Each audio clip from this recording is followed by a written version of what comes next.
এটা তো রেকর্ড হচ্ছে তো ভাই। আমি ভুল বললে মমতা ব্যানার্জি আমাকে ছেড়ে দেবে? হ্যাঁ, মনে হয় ছেড়ে দেবে। তোমার ভবিষ্যৎটাকে ধ্বংস করছে এই আমি বলছি বলেই ক্ষতি হচ্ছে। একবারের জন্য মমতা ব্যানার্জি বলেছে এই কথা যে একজনের যদি ভোটের নাম কাটা যায় আমি আইনি লড়াই করব? একটা ভিডিও পুরো দেখাতে পারবেন? অভিষেক ব্যানার্জি একবারের জন্য বলেছে যদি থাকেন আমাকে দেন যে কারো পশ্চিম বাংলার একটা বৈধ ভোটারের নাম কাটা গেলে আমরা আইনি লড়াই করব? একবারের জন্য বলেছে? বলেনি। কিন্তু আমরা বলছি আমরা আইনি লড়াই করব।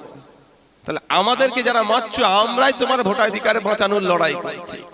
এসআইআর আপনারা বলেন আজকে যারা এখানে আক্রমণ এই আমাদের পতাকা ছিঁড়েছে, ব্যানার ছিঁড়ে দিয়েছে এসআইআর নিয়ে, তাদের নেত্রী মমতা ব্যানার্জি কি বলেছিল? এসআইআর করতে দেব না। তারপরে তার নেত্রীর দ্বিচারিতা একটু আপনারাও শুনে রাখেন। আর এটাও বলে রাখছি, যদি যারা আক্রমণ আজকে করেছে কানে ভালো করে ঢুকিয়ে রাখুন, প্রায় 90,000 অফিসার মমতা ব্যানার্জি দিয়েছে এসআইআর করার জন্য। এদিকে মমতা ব্যানার্জি বলছে এসআইআর করতে দেবো না, আবার মমতা ব্যানার্জি 90,000 অফিসার দিয়েছে এসআইআর করার জন্য। শুধু অফিসার নয়, তাদের সাম্মানিক ভাতা যেটা দেওয়া হচ্ছে কয়েকশো কোটি টাকা মমতা ব্যানার্জি আবার দিচ্ছে। তাহলে সাপ হয়ে কামড়াচ্ছে, ওজা হয়ে কে ঝাড়ছে একটু বুঝতে হবে না? কাগে কান দিয়ে চলে গেছে, কাগের দিকে তাকাবার দরকার নেই, নিজের কানে হাত দিয়ে দেখুন যে মমতা ব্যানার্জির কথাতে আপনি হই হই করছেন। সেই মমতা ব্যানার্জি 2004-5 সালে আপনার আব্বাকে বলেছিল ঘুষপেটিয়া, আপনার মাকে বলেছিল বিদেশি নাগরিক। এই মমতা ব্যানার্জি 2004-5 সালের দিকে আপনার তখন হয়তো অল্প বয়স বা সেই সবে জন্ম হয়েছে, সে যারা আজকে লড়াই করছেন আমাদের সাথে একটু শুনে রাখুন, যার হয়ে আজকে লড়াই করছেন, যার হয়ে হিংসা ছড়াচ্ছেন, সেই নেত্রী আপনার নেত্রী 2004-5 সালের আগে পার্লামেন্টে ডেপুটি স্পিকারকে কাগজ ছুঁড়ে মেরে বলেছিল যে আপনার বাপ আপনার মা ঘুষপেটিয়া, বিদেশি, অবৈধ নাগরিক, অবৈধ ভোটার। আপনার বাপকে 2005-6 সালের দিকে বলেছিল। লজ্জা করছেন আপনাদের? লজ্জাটুকু থাকা দরকার তো। এই মমতা ব্যানার্জির জন্য এরা যারা হিংসা করছে, এই মমতা ব্যানার্জি উনার আব্বাকে আম্মাকে, এটা তো রেকর্ড হচ্ছে তো ভাই। আমি ভুল বললে মমতা ব্যানার্জি আমাকে ছেড়ে দেবে? হ্যাঁ, মনে হয় ছেড়ে দেবে। এমনি আমি কিচ্ছু করিনি, বিনা দোষে প্রায় 20খানা মামলা আমার নামে দিয়েছে। দোষ করলে তাহলে কটা দেবে বুঝতে পারছো? বিনা দোষে 42 দিন আর একদিন ওয়াকফকে বাঁচাতে যে, এই মাদ্রাসাকে বাঁচাতে যে, ওর আব্বার কবরটাকে বাঁচাতে যে আমি 24 ঘন্টা জেল খাটলাম। আর ওই আজকে আমার প্রোগ্রামে আসতে যাতে না পারে আমাদের ব্যানার ছিঁড়ে দিচ্ছে।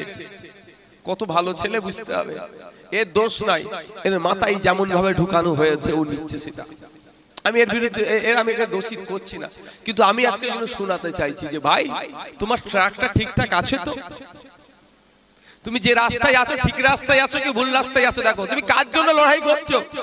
2004-5 সালের আগে তোমার আব্বাকে ঘুষপেটিয়া বাংলাদেশি বলেছিল যে, তার জন্য তুমি লড়াই করছো। তাহলে কালকে তো তুমি বিজেপির জন্য লড়াই করবে, তোমার যদি স্বার্থ থাকে ওখানে। কি গো, বিজেপিও ঘুষপেটিয়া বলছে, শুভেন্দু অধিকারীও ঘুষপেটিয়া বলছে এখন, আর মমতা ব্যানার্জি 2004-5 সালের আগে ঘুষপেটিয়া বলেছে। তফাৎ কি ভাই? আমি আবারও বলছি, যারা আজকে আমাদের প্রোগ্রামকে ভুলণ্ডিত করার চেষ্টা করেছেন একটু শুনিয়ে দিতে চাই। আমার আপনার বড় ভাইজান পীরজাদা আব্বাস সিদ্দিকী আমাদেরকে নির্দেশনা দিয়েছে, এসআইআর এর কোনো একটা বৈধ ভোটারের যদি নাম বাদ পড়ে আপনাদেরকে চিন্তা করতে মানা করেছে, আমাকে সুপ্রিম কোর্টে গিয়ে লড়াই করার কথা বলেছে। তাই আপনাদের বলবো এসআইআর নিয়ে আপনারা অহেতুক হয়রানি হবেন না, চিন্তিত হবেন না। কাগজ আছে, কাগজ প্রয়োজনে আমরা জমা করব। তবে এখন হেয়ারিং এর নামে ইসিআই যেটা করছে এর আমরা চরম বিরোধী। কারণ অনেক বয়স্ক লোককে, অনেক অসুস্থ লোককে, যারা পরিযায়ী শ্রমিক বাইরে আছে তাদেরকে অনেককে ডাকার চেষ্টা হচ্ছে, এর আমরা চরম বিরুদ্ধে। কিন্তু আপনাদের জানিয়ে দিতে চাই, আপনারা আতঙ্কিত হবেন না।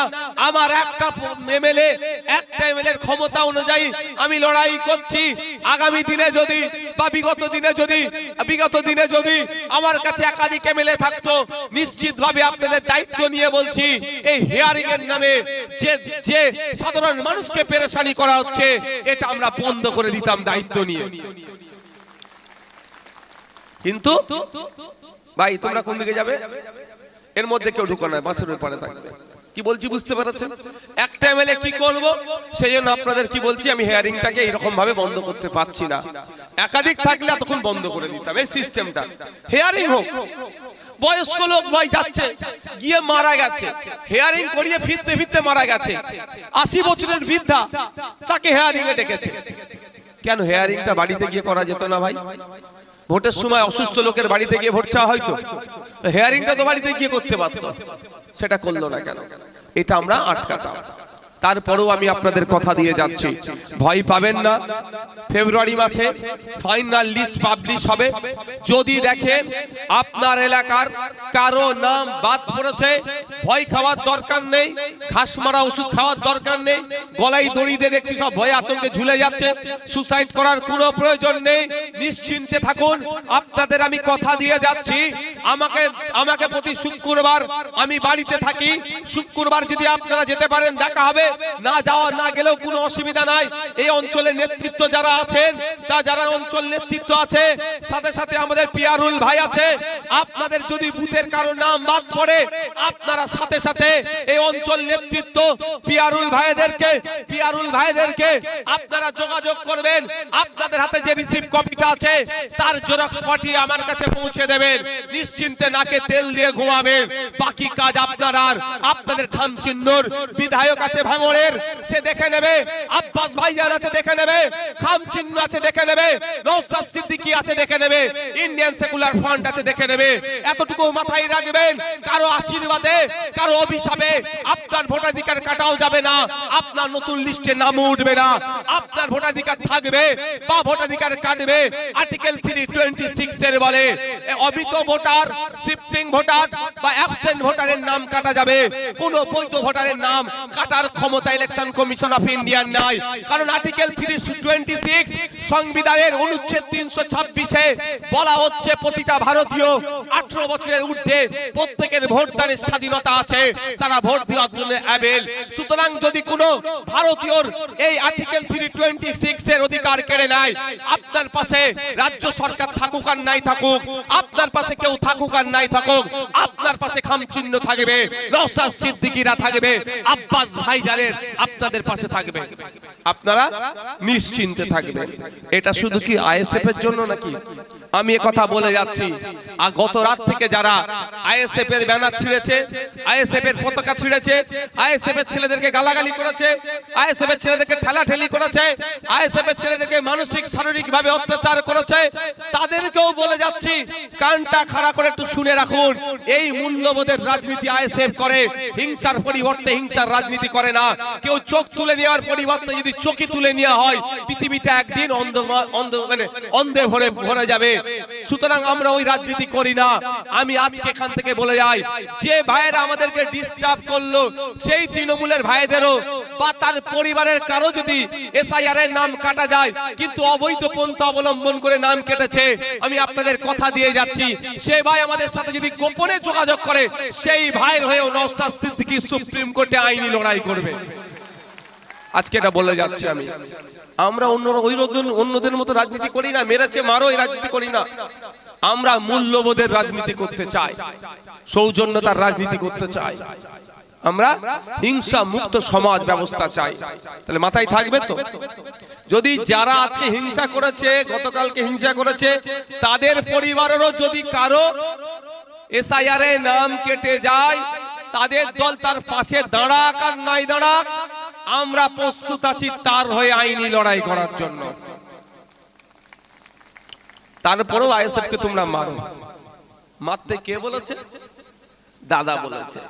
সেই দাদা কেন বলেছে? তোমার ভবিষ্যৎটাকে ধ্বংস করছে আমি বলছি বলেই ক্ষতি হচ্ছে।